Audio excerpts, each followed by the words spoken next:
Welcome to Grid Live Pre-Race. Baku City course, the Talladega F1 will live up to the hype again. Music City Grand Prix and the Nashville Superspeedway Championship on the line, and Watkins Glen, the Go Bowling at the Glen. First time playoff race, Joe Samia, and with me, Jackson Todd from 36X Racing.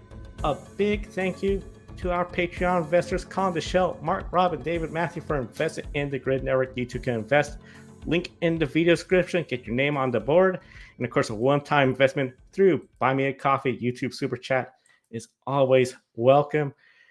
Jackson, let's get started with Formula One, where we saw quite a bit of surprises in qualifying and might be a start of a crazy weekend.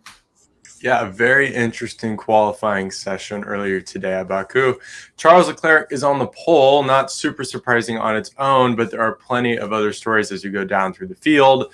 Shockingly, Lando Norris did not make it out of Q1. He has qualified 17th. After last time out at Monza, McLaren had the papaya rules, now saying they will prioritize Norris in the Drivers' Championship. Norris is currently 62 points out of the championship lead. Starting 17th is not a good starting position for that hunt.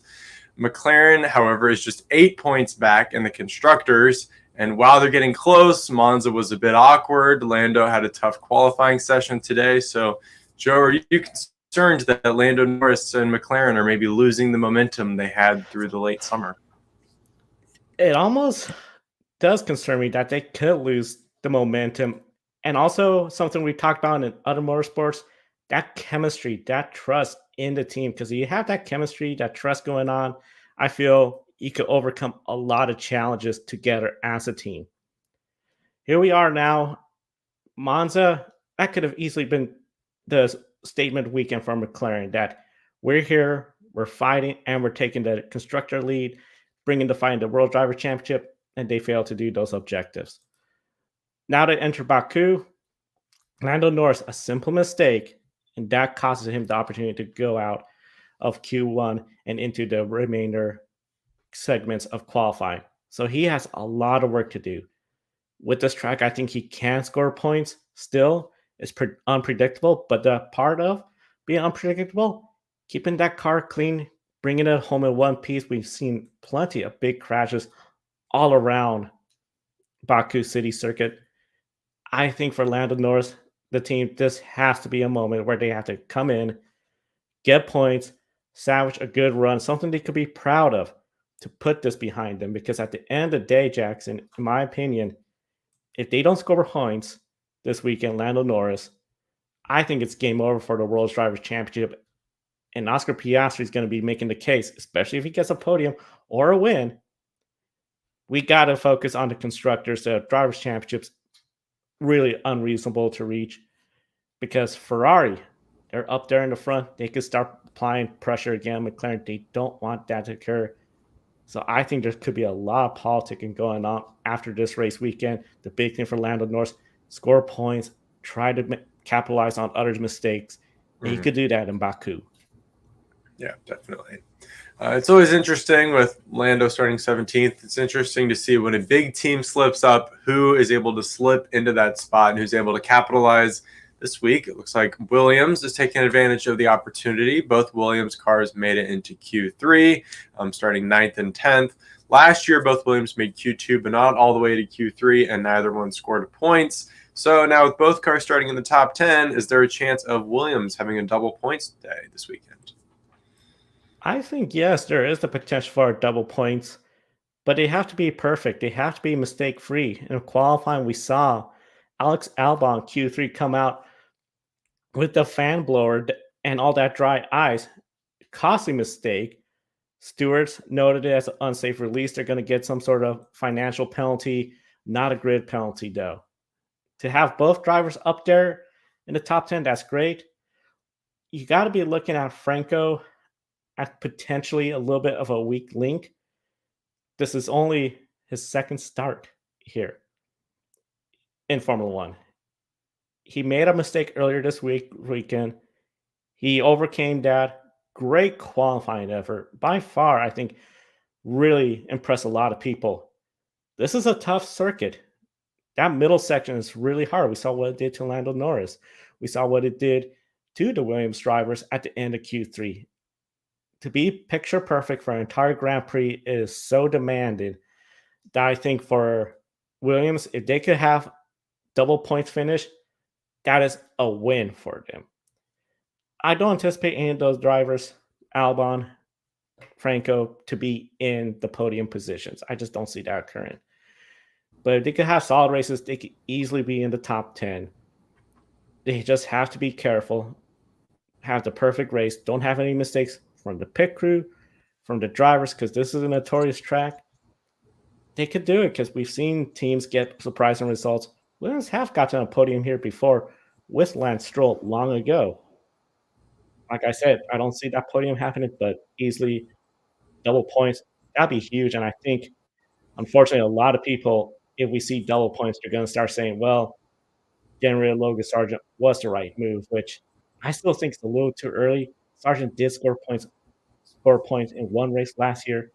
This is just circumstances of a unique track. And last year, Williams didn't exactly have that great a car. They got something better this year. Let's just see what happens on Sunday.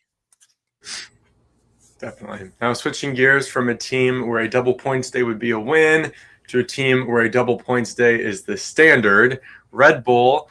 Sergio Perez, he is starting ahead of Max Verstappen this week. Verstappen touched the wall in Q1, pushing the car a little bit too far past the limit.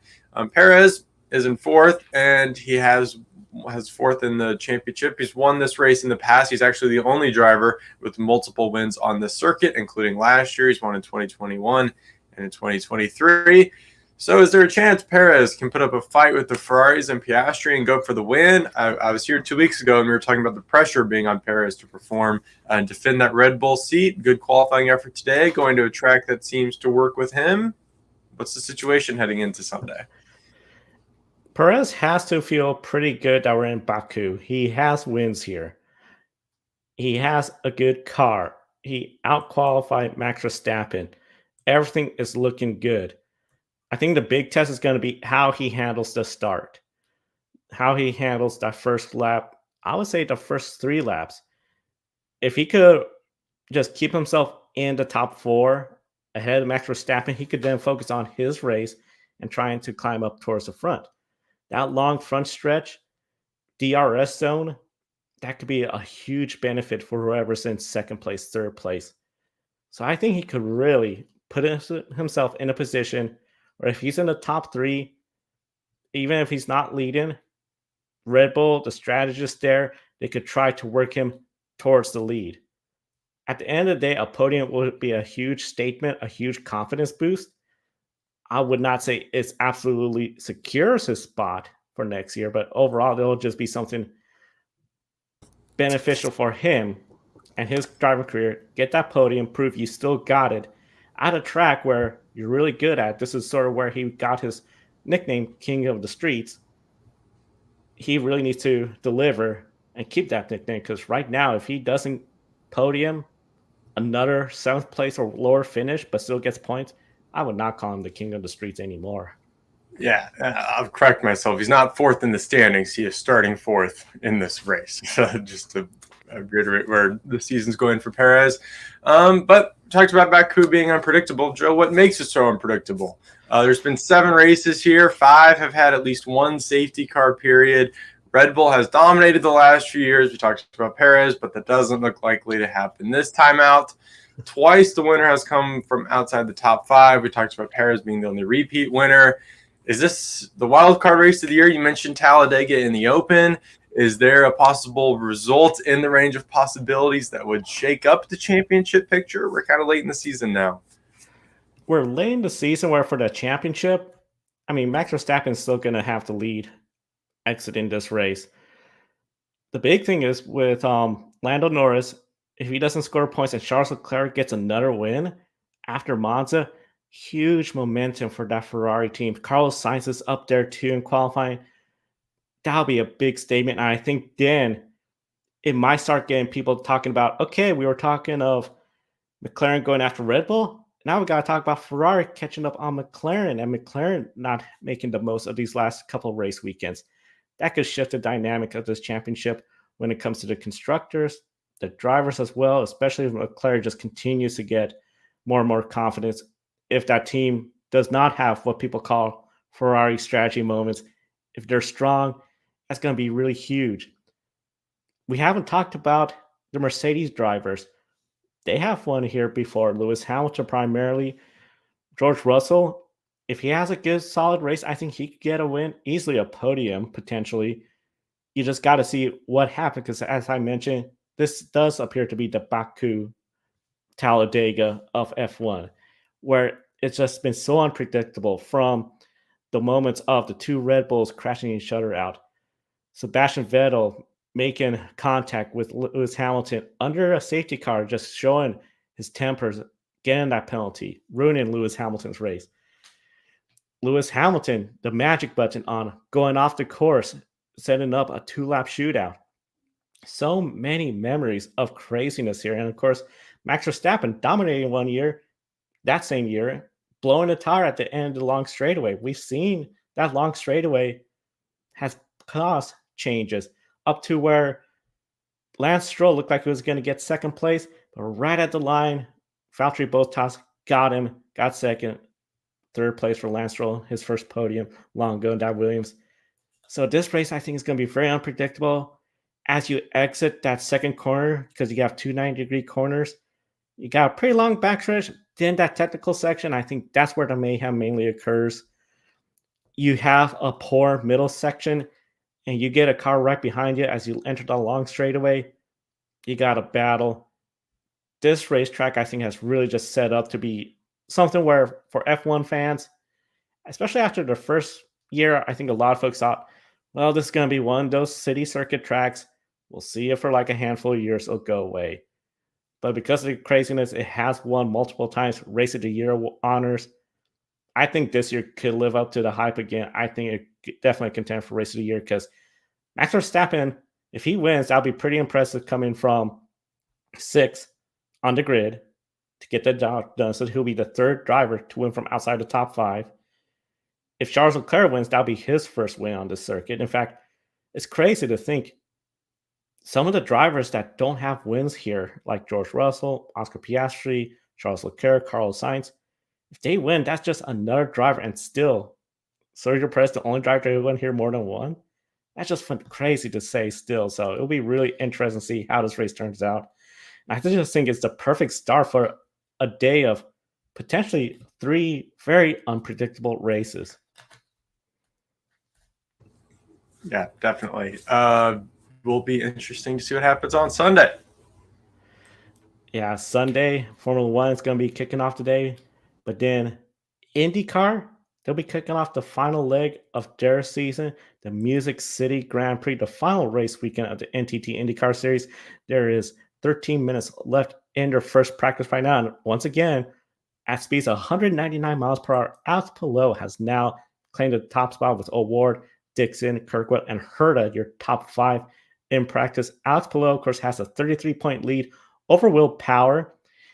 Will Power behind him, Scott McLaughlin, 50 points behind. The weather forecast, Jackson, though, well, it looks hit or miss. We're seeing some clouds in practice.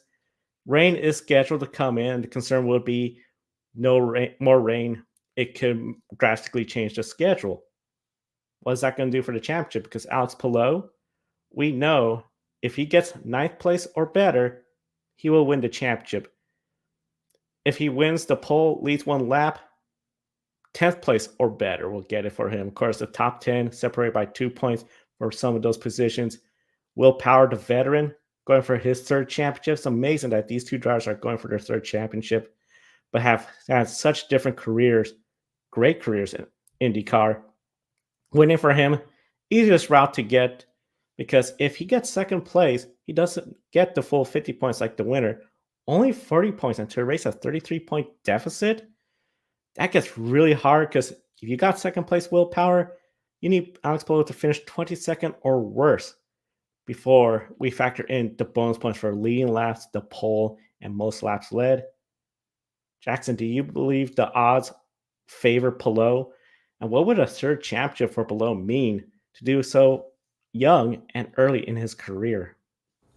Yeah, I think once we look, Alex Palou presented Will Power with an opportunity in Milwaukee with those problems pre-race, but unfortunately, the 12 car wasn't able to capitalize. And I think once Will Power was not able to capitalize on an opportunity, we kind of knew that this championship is settled.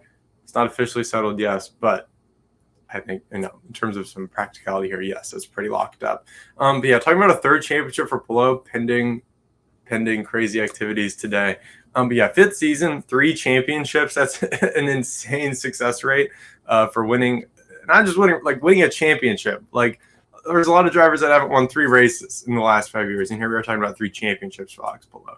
I mean, this is like Dixon level at least. Maybe in the offseason we can have some discussion of where Alex Palou's career will go from here, but it's really impressive. It's really great to see. I think I mean, obviously he's already a repeat championship, looking to be a three-time champion. We're going to be talking Alex Palou for a long time to come. Even if he doesn't win another race, he still left a crazy impact on the sport and certainly dominated this early 2020s era of IndyCar. Just dominant. The consistency is there. It's interesting because in the event of a tie, Will Power has the tiebreaker with the most wins. So a lot could happen. Very exciting season of IndyCar racing, and of course Alex Palou trying to get that third championship. I think, like you said, you almost got to compare him to Scott Dixon. I got to ask a follow up. Would you say this has become a little bit of a dynasty? I know we talk about dynasties in other sports. For motorsports, where a Palou championship means we got a dynasty going on here. I mean, yeah, I was thinking about that earlier. I was gonna, put down kind of the top 2, drivers in IndyCar right now, kind of just general across the board. I mean, Scott Dixon, Alex Palou, right? You're just continuing this Chip Ganassi racing. You're just handing it off right here to the next guy. Not that Scott Dixon is done, obviously. He's still a championship and race contender, but next in line, Alex Palou ready to go. And that is pretty definition dynasty in a way that we don't really see like in racing. You think about, maybe a driver and a team having like a good era, but now it's just like next in line for Chip Ganassi racing. It's really impressive. And now next year they're shrinking their IndyCar operation a little bit. Now they can just concentrate that power even more. Like everyone look out. Yeah, you got to look out for that Chip Ganassi team. They just seem to be going full speed. It'll be interesting to see how the drivers line up next year for sure. Dixon, Palou will be in there. At third seed will be something else. Speaking about third, let's go to the thirsty threes. Scott McLaughlin, third in the points. But unfortunately, as soon as the race starts, his championship effort will come to an end because Palou, if he finishes last place, he'll still collect 5 points. And McLaughlin will come up 1 point short if he was to win, take the pole, lead the most laps. So really, he just needs Palou to not start. And we've been seeing that on social media all week. Scott McLaughlin offering sushi dinner, in which Palou declined. Motorcycle ride together in the Smoky Mountains of Tennessee. No. Skydiving yesterday, even. I'm sort of enjoying this because it just seems so comedic. It's all fun and humor, but let's talk about McLaughlin. He's had a great big year in racing. Of course, that St. Pete's penalty, that could have been the difference between being closer to that championship. Oh, so much.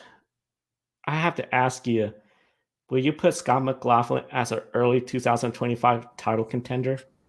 Yeah, he's certainly. I mean, you're talking about that St. Pete penalty, like that. You have to sit and think about what could have been for his season. That's got to be super frustrating for that squad, but still a great successful year and great momentum heading into 2025. I mean, yes, he's a title pick. He's great. He's great everywhere, right? Like he's turned into an oval ace. He's great on the street circuits. He's great on the road courses. Like he can do it everywhere.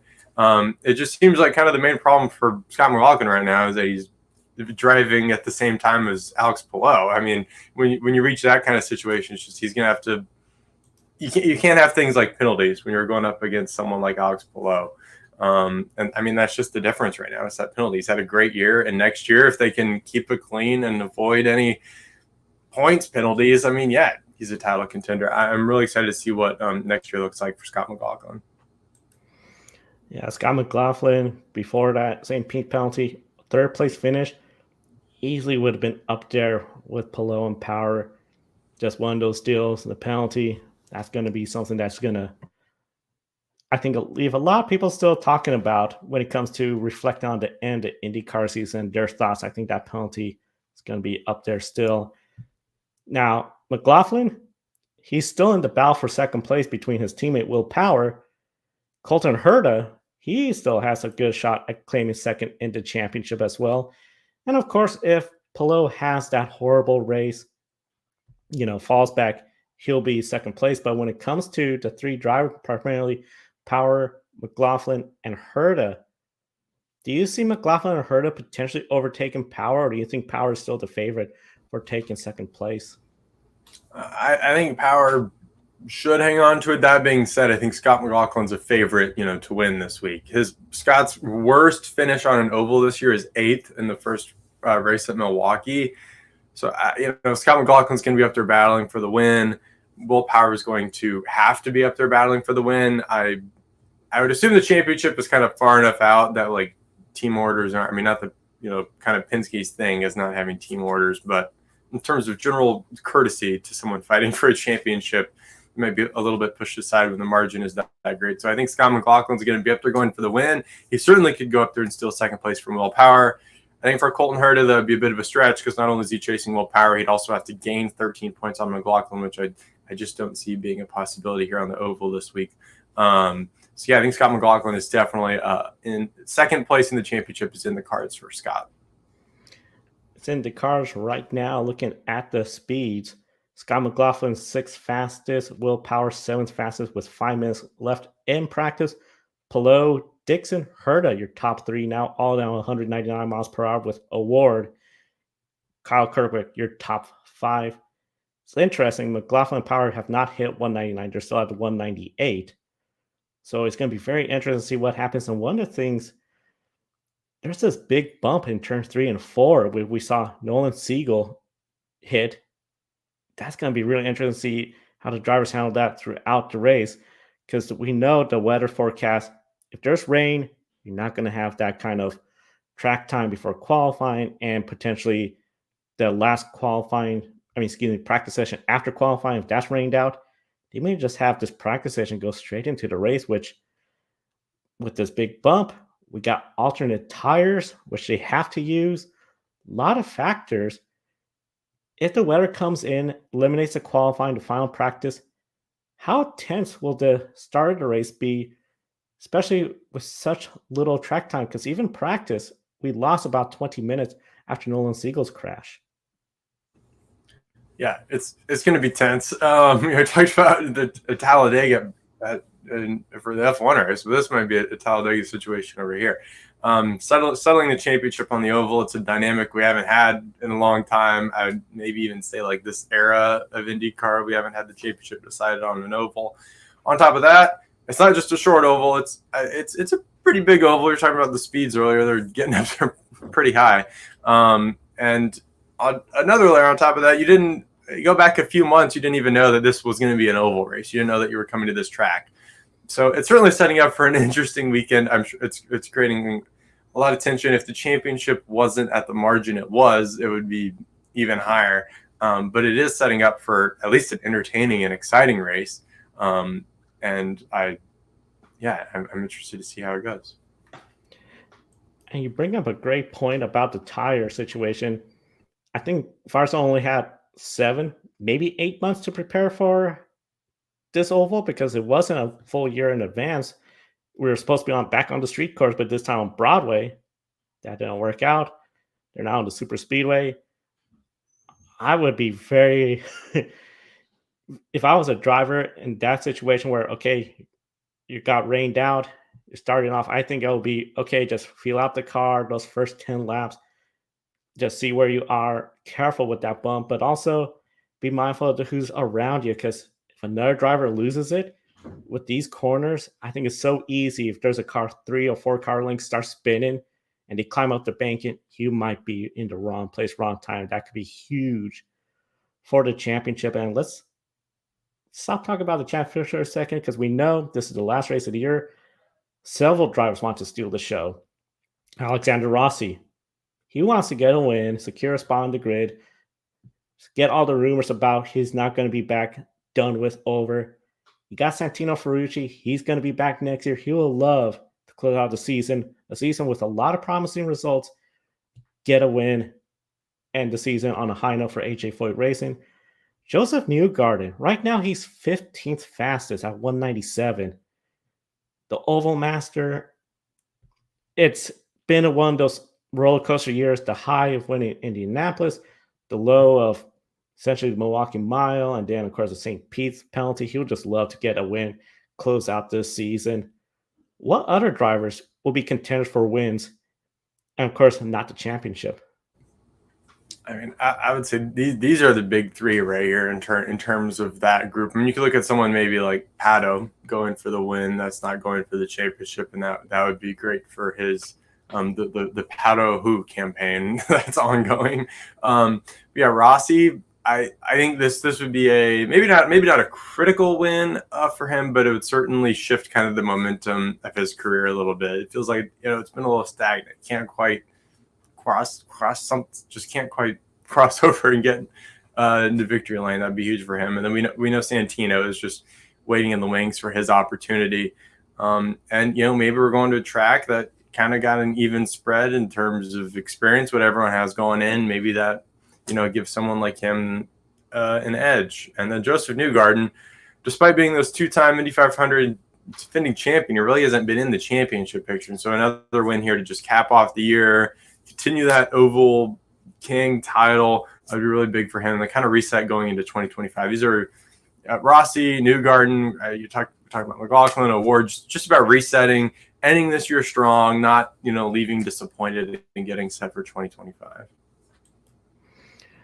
You bring up a lot of good drivers that are trying to get something really good going. One driver I'm following, Connor Daly.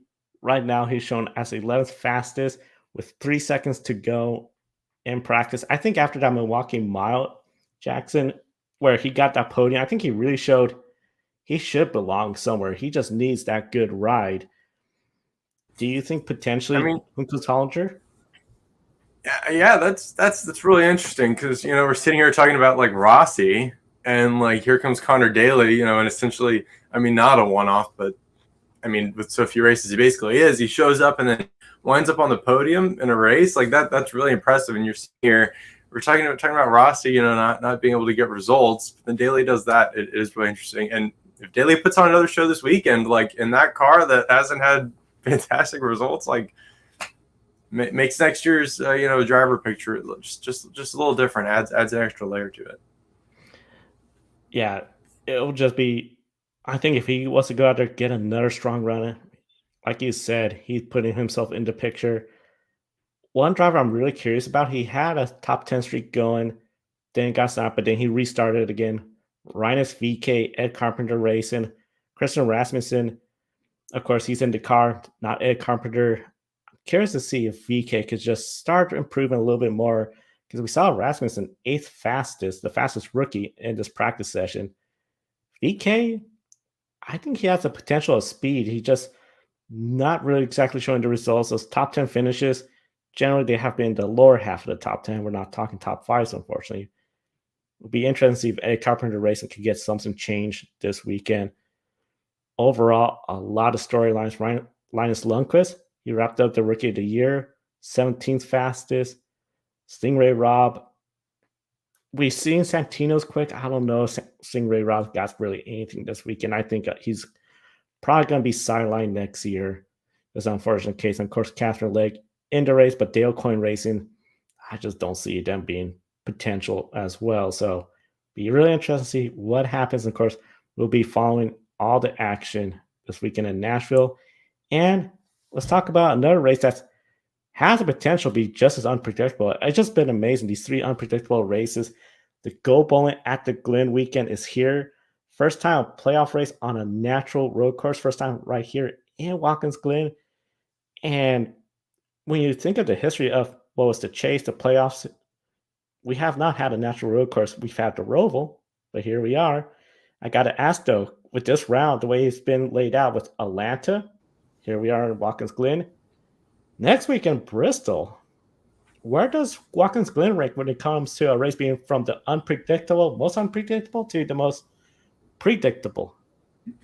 Yeah, it is crazy how that has shifted in NASCAR in the last few years, right? Like, I feel like if you go back to, like, I guess COVID kind of flips some things, but you take us back just like 2020, and you say that you got a super speedway Atlanta road course in Bristol in the first round, like that would feel like way like whoa, whoa, whoa, what a wild card round. But like when it really gets down to it, like in 2024, like the mile and a halves aren't as common as they used to be. Like we've cut a lot of mile and a half races for the drafting in Atlanta or the various road course races. And at this point, Watkins Glen, it's just kind of another race in this round, and that's what I love to see. A proper road course in the playoffs has been long overdue.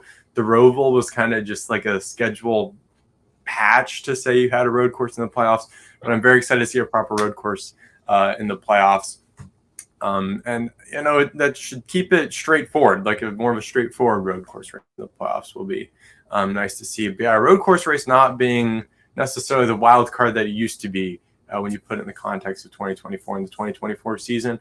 And I also think it's nice, give some extra, put a road course race with some extra weight, reward those drivers that are better at road course racing. Like we're going to talk about, Kyle Larson here in a little bit. Well, he's good everywhere. It's good for him. But a lot of those guys kind of near the bubble, this is a chance to show their talents on a different track type that now is so common in the Cup Series. It does deserve a spot in those set of 10 playoff races.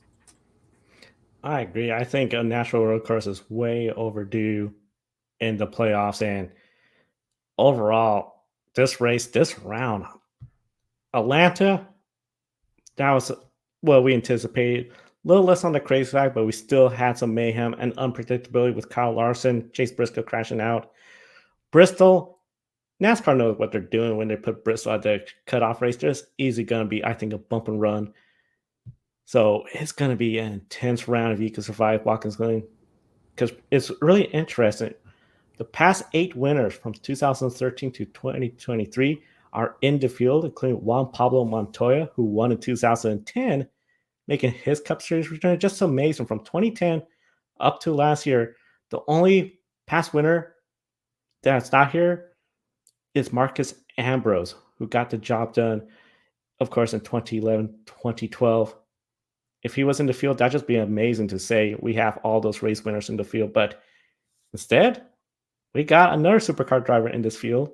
Well, former supercar driver, now full-time NASCAR, Shane Van Gisbergen in College racing. Of course, he is right now, before qualifying, the favorite according to DraftKings to win this race. Larson is in second place, and of course, Larson, he is 15 points above the cutoff line. How different things would have been if he had the regular season championship and be 30 points above the cutoff line after that disaster race in Atlanta. And of course, we talk about Bristol's going to be the next race. You could likely be victim of a bump and run. We've seen crashes occur where it starts on the exit of a corner. By turn 4, turn 1, you have multiple cars involved because you're just going so fast with the banking here. Watkins Glen has had some big crashes as well too that could take out playoff drivers.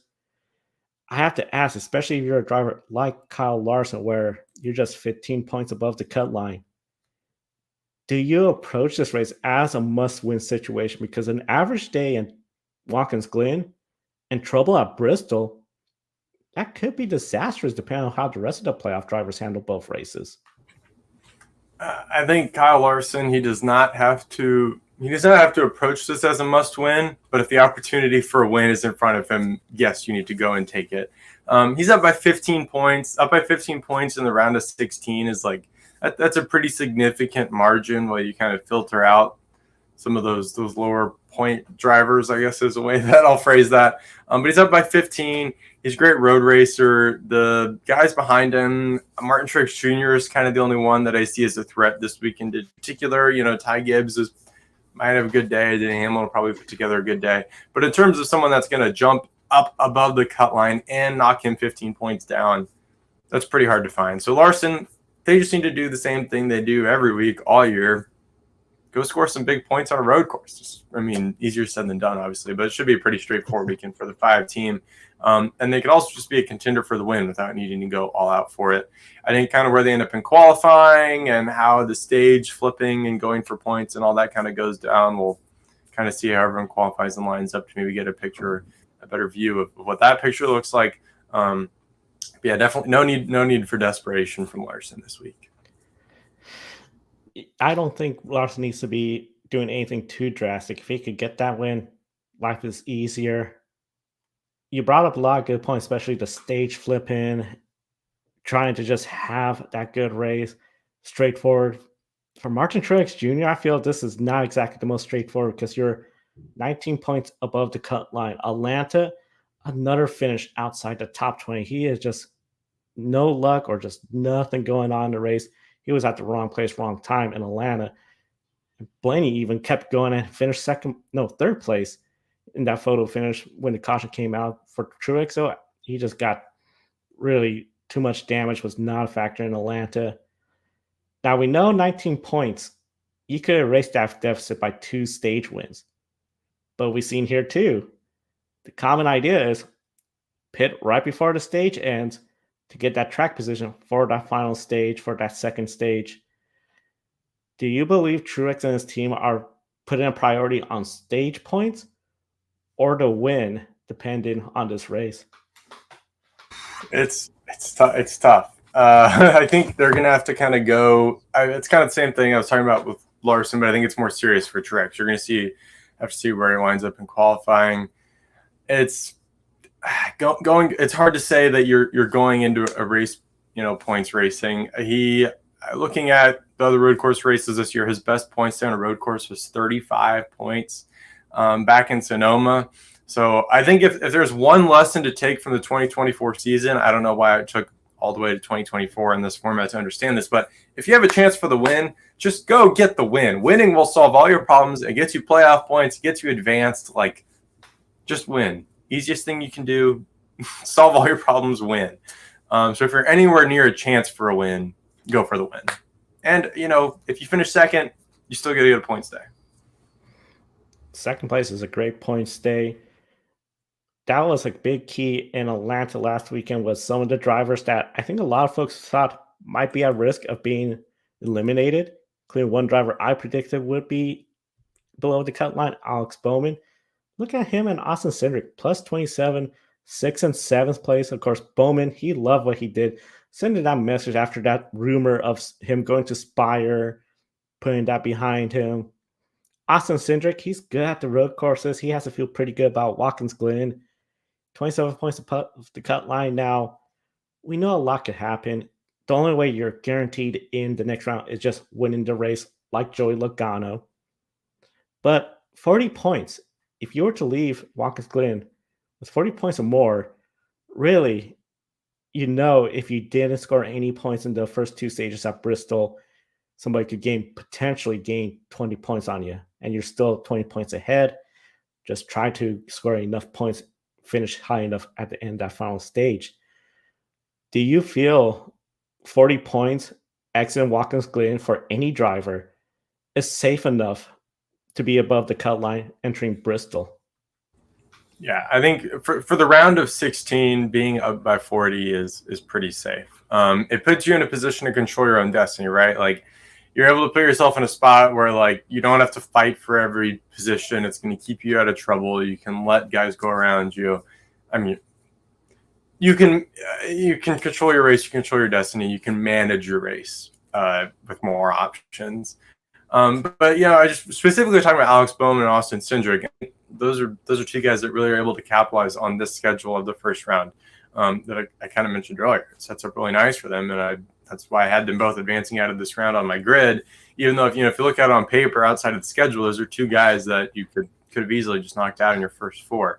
But have both put together great point days in Atlanta. Austin Cindric winning a stage, Alex Bowman with one of his best results in a while, and both a pretty good chunk above the cut line heading into a track that kind of matches their strengths a little bit. So yes, 40 points would be safe to the cut line. Also, don't count Alex Bowman out. He just had a good race at Atlanta. He also finished 4th at Bristol in the spring. So if Alex Bowman wants to, catch a few playoff points to help him in the next round, where there are a lot more playoff point-heavy drivers advancing, looking for a stage win or maybe a race win today or next week at Bristol would be big for Bowman and Cindric as well, obviously. Yeah, I think if you're 40 points above entering Bristol, you're really in a good spot because that can only be reduced to half by the end of stage two. You just have a miserable race, and really you just need the right drivers and the worst luck possible to be eliminated. So, one topic I think a lot of people are going to be following this weekend, the tire. And this tire that people are saying we're seeing 6 second fall off. So I have to ask, we're introducing what appears to be a big focus on tire management because in the past it's just pit before the stage break, cut the final stage in half, very straightforward. But now tire management, looking at the weather, 82 degrees, so that track temperature, if it's up another 20 degrees, you're looking at 102 degree potential track temp. So I have to ask, could the new strategy not be so much fu- pit on the fuel window, but the tire wear, the tire management? Does this shuffle the strategy in Watkins Glen? I am very hopeful and excited that this tire makes some changes for the strategy. I was more than kind of disappointed when NASCAR reintroduced the yellow flag, the stage breaks at the stages on road courses. I think letting the team still play with the stages, but not forcing that yellow in there, created some really interesting racing. And I hope that some of that comes back today. Obviously, the yellows are still going to be in there, and you have those guaranteed breaks coming up. But playing the tire wear game with flipping the stage might be a great combination that allows for a great race. And it'll be interesting. No one's gonna know, right? Like you can have all the practice scenarios and you can kind of understand your own tire wear, but you won't understand how everyone is gonna play that game with each other and then how the race develops. And if there's any other natural cautions that pop up along the way, I'm very excited to see. Be scanning a lot of radios on Sunday, see what everyone's thinking. Scan a lot of radios, and I'm really curious to see if this will help some of the drivers that did very good at Bristol when it came to tire management. The cautions, though, I think we never get the stage breaks, and I think that's unfortunate, like you said. If you have enough cautions where maybe, let's just say, Ty Gibbs, who Bristol was looking good, but then his tires fell off and he fell towards the back, would a driver be thinking, we're going to get a caution soon? I'm going to push really hard, try to get the stage win or flip it and not lose too many position. I'm really curious to see how this is all going to play off. I just wish we didn't have these stage cautions because I think it would have been really fascinating to see tire management be the big focus, not so much the fuel window. One of the things I encourage everyone be sure to visit your website, 36xracing.com, link in the video description, because you have the Cup Series playoff score. And I noticed that most of the drivers towards the bottom that needed the playoff points really to start advancing, they're not looking too good because all of them below the cut line have single digit playoff points accumulated. Gibbs in 12th, he only has 5. The exceptions being, of course, Suarez, Cindric, Bowen, but they all had strong runs contending for the win at Atlanta, while some of the heavy favorites had some bad luck. And of course, Logano, he's only at 7 playoff points, 5 from the Atlanta winning. That carried him in. I have to ask, in your experience, have you seen a driver with single digit total of playoff points accumulated make it to the round of 8 or even to the round of 4? It is short answer no. Short answer no, but yeah, I mean the playoff points are, when people say the regular season doesn't matter, it's sort of frustrating when you get here in these playoff rounds, and that's why I've set up my scorecard this way. Is you essentially have your playoff point total from the regular season is a quarter of your points for the round. And when we look at someone like Kyle Larson, he has 40 playoff points. That is a race worth of points.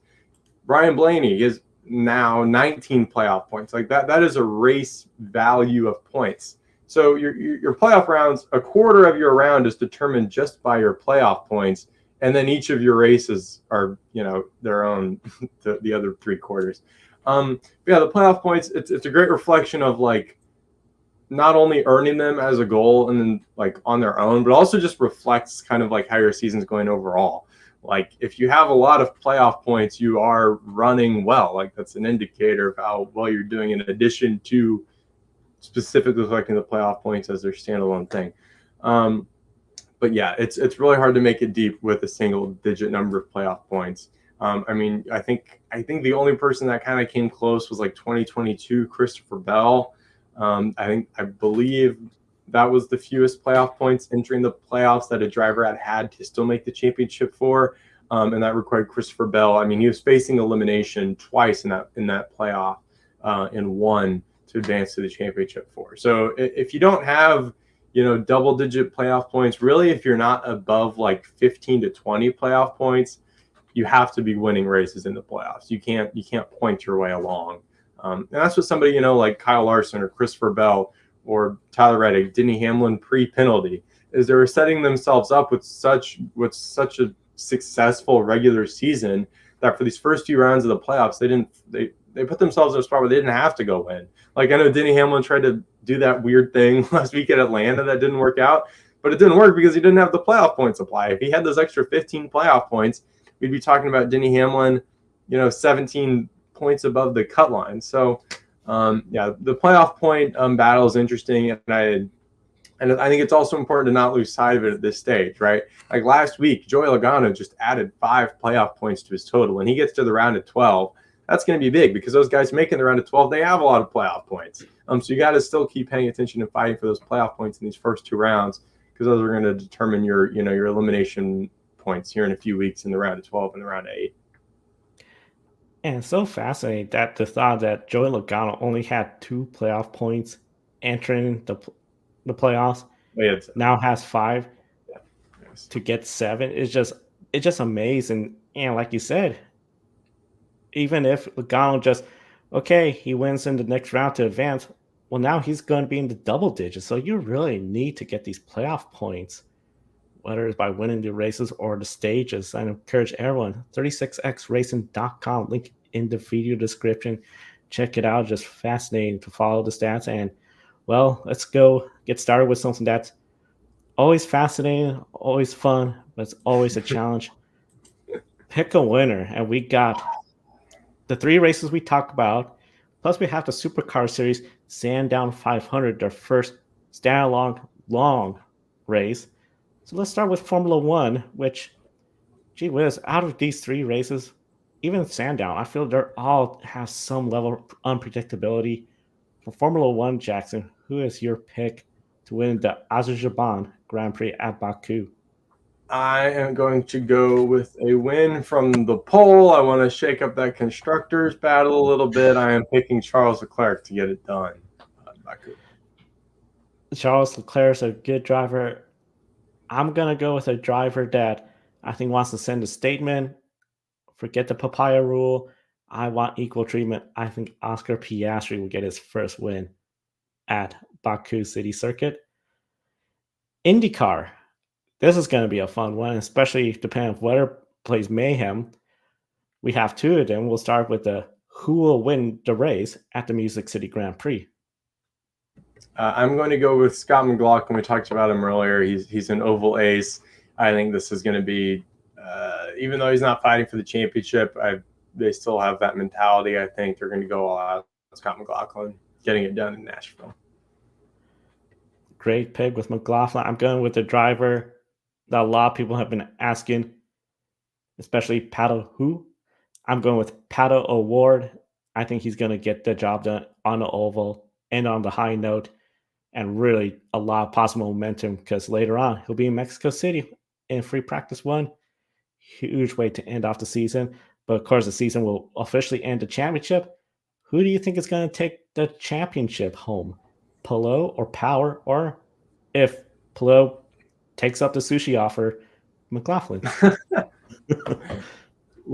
Heading into Milwaukee, I thought Power still had a chance. I think, unfortunately, it has slipped away. I think Alex Palou is going to keep